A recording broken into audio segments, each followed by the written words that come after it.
Changing a name is easy. Building a country is hard.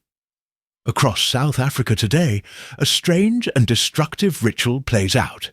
Changing names, not building roads, not fixing broken hospitals, not restoring decayed schools. No, simply changing names. What is the obsession? Changing names while the people starve is not reconciliation. It is fraud.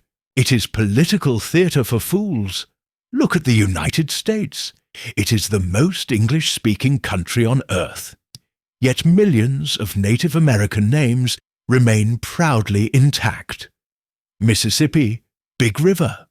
Chicago, Wild Onion. Ohio, Great River. Dakota, Friend Ally. Massachusetts, near the Great Hill. The Americans built new structures, new cities, new highways. But they kept the names alive, respecting the ancient spirit of the land. They did not erase the past to feel better about themselves. They built the future on top of the past, not in hatred of it. Meanwhile, in South Africa, billions are wasted on changing names. Every signpost must be ripped out and redone. Every map must be reprinted. Every GPS database must be updated. Every train, every station, every document changed. Billions that could have built clinics. Billions that could have created apprenticeships. Billions that could have fixed the broken country. Gone, swallowed by slogans, all to stroke the fragile egos of failed politicians who have no idea how to build, only how to rename. London stayed London. Paris stayed Paris, because real builders do not fear history. They master it. Only fools and cowards think you can erase failure with a bucket of paint. And so they change the names. Because they cannot change themselves. Because they cannot change the ruins they have made. When you think about it carefully, perhaps the name changes are not senseless after all. Perhaps, in a twisted way, they are perfectly logical, even consistent with reality.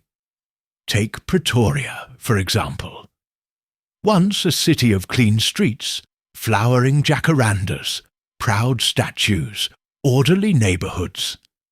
The names of its streets: Paul Kruger, Church Street, Schoeman, Andries Street, Van der Walt, Prinsloo, D.F. Mallan, Bosman, carried the weight of a city that smelled of fresh air, stonework, gardens, ambition. But look around today. Now Pretoria's sidewalks are decorated with piles of human faces. The parks stink of urine and decay. The air carries not the smell of fresh rain or flowers, but the stench of rot. Pavements crumble. Streets are rivers of litter. Law and order are words from another civilization.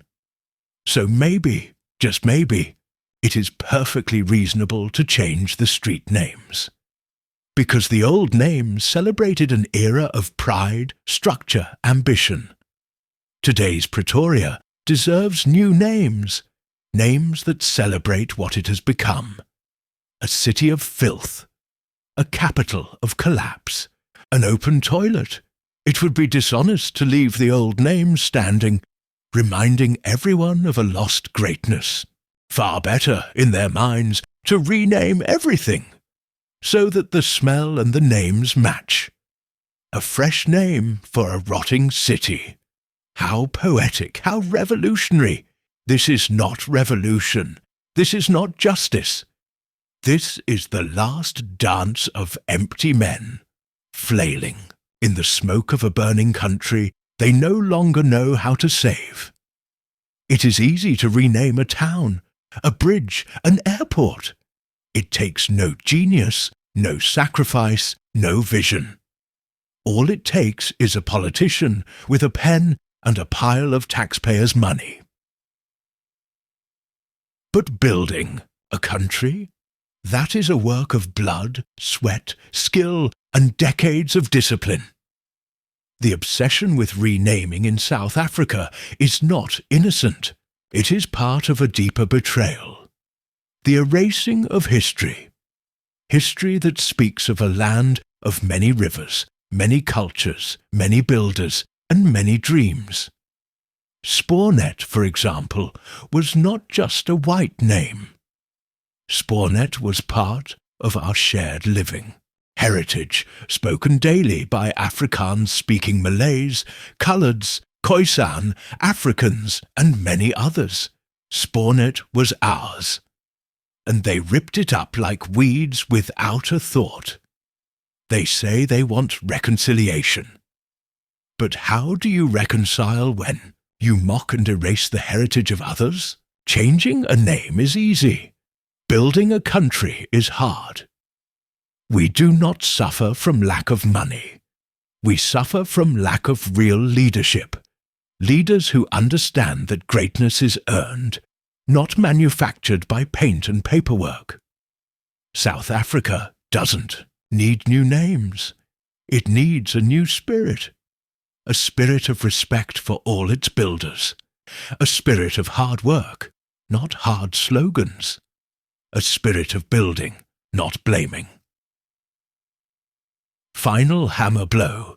You can change all the names you want, but unless you change the heart, the country still dies. And you know what? Since they are communists at heart, they are boiling inside with the fantasy of a great overthrow. Their so-called National Democratic Revolution. But the truth is, they are incapable of overthrowing anything, because they lack the brain power, discipline and vision required to build or to conquer. So they settle for the one thing their little minds can manage, changing names. It gives them the full satisfaction of revolution without the real work of transformation. It is play-acting at power, painting signs while the country falls to pieces around them. Think about it. The greatest English city, London, was never renamed. Even after the Saxons, the Normans, the wars, the revolutions, London stayed London. Because real nations, real civilizations do not erase their foundations to feel better about themselves. They build on top of them. They add new chapters without burning the old ones. London was once a Roman outpost called Londinium. The Romans left. The Saxons came. The Normans came. The Industrial Revolution came. World wars came. Still, the name endured, because the true builders of nations respect history. They do not tear it down like fools drunk on slogans. The English did not need to rename London to prove their power. They showed their power by building the greatest city on earth around it. Meanwhile, in South Africa, you have a government so intellectually bankrupt, so insecure in its failures, that it believes changing names will change destiny. It won't. It never has. It never will. You do not change reality with paint and paperwork. You change it with hard work, sacrifice, discipline, and vision. All things that the ruling elite today have neither the stomach nor the spirit to do. Conclusion. Rebuttal. The rot began.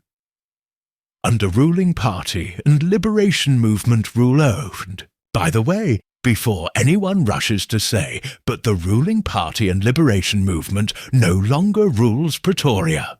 Let's set the record straight.